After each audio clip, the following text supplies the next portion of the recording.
jamgeno wali fini wete men ñande yaslare jeegom duujal ujune ɗiɗi e nogas e jeegom ina hawri e sappo e jeetati saftoral ujunere e temedde nayyi e capanɗe nayyi e jeeɗiɗi fergo konguɗi debbe so leydi jimti e leydi won hen waɗani jawre heewi wiyede noon ko gueɗe ɗiɗi nandude tawi woni hen gotel ɓurna gongel ngel holle won dalilu won sababu won ko addi ngela ɓura ngela firti ko puneji so ɓurodiri won hen pawaɗo e goɗɗo won hen jinganaɗo dal pular Murtuda Diop yo jam ñallu ñallane nder hen mi haasidagal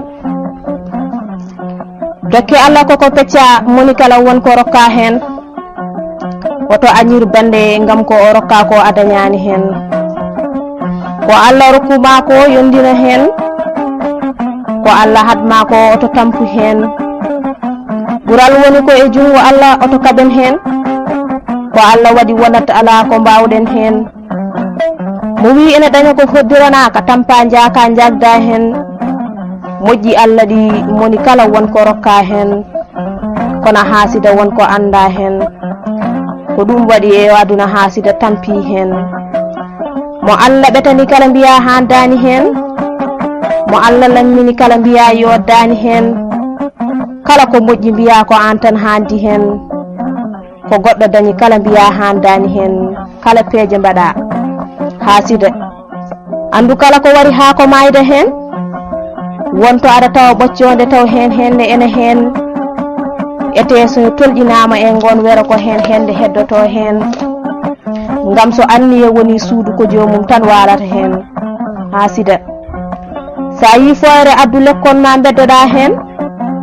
kono sa wawa oto bonnan itotonoɓe hen ko jiɗɗa hoorema ko bande yiɗan ɗum hen aɗa dari e aduna kono wonko a anda hen kala ɗo cuurɗa bande cuuroɗa hen kala ɗo gaybinɗa bande andu a yiba ma ene hen ɗum noon moƴƴin hono ma beele moƴƴa hen wonko aɗa añana bande tawa arsike ma ene hen dañowo daña kala no omo dañira wallu ɗum hen so feccere ari so bande feccani a heɓata hen ɗum noon oto añan bande beele so heeɓi o feccuma hen haasida wonɗo aɗa rufa hirande ƴefta leykal pulla hen taw so nde deftonomo ma a hirtotono hen wonɗo aɗa yoola bande tawa adaɗani hen ndeke haasidagal so tawi ko kiramne malkisu ena hen haasida wacce hoorema hadema mayde e aduna jagda hen so moƴƴi ina kaale ƴewɗi timtira hen so a dañani walla a wonani andu ko Allah woni mo handinanima hen garal men e o aduna ko enen kana poti hen kono goral men e o aduna en pondaka hen laamu Allah ngu wonɓe Allah feccani hen arjigaji ɗi moni kala heeɓi ƴelo mum enana jiimi hen sa yiyanno ko ɓurɗa ko ɓurma ko a tampata hen so Allah wima tenoyi daw law beele ɓutte ɗe keɓa hen andu so a dañi ɗo ko woni ko ɗaweɗa hen ngam ko jahowo heɓata ko jooɗiɗo dañata hen kono kadi ko jooɗiɗo dañata ko jahowo nokkata hen haasida sa heewi gandal ha a sikki aduna o ala ko humpuma hen ma wood ko jiiɗa taw ala ko ganduɗa hen ko kewɗa ngalu ko fof ma yi jowadi taw ala ko jeyɗa hen haasidi jawdi ma ha tiiɗi aɗana wottili hen a luɓata a rokkata a sakkota ko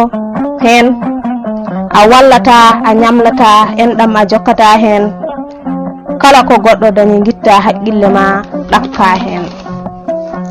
haasida wacce hoorema e o aduna hata tampoyde hen weli giɗo metti gaña kala ko neɗɗo dañima sertu hen ngam neɗɗo ko dañi ko ala ko fandi hen ɗum noon oto bonnu diine ma e ko bonnata diine ma kadi oto naati hen lebte enana yeeso turade e tukkitade tan dandata en hen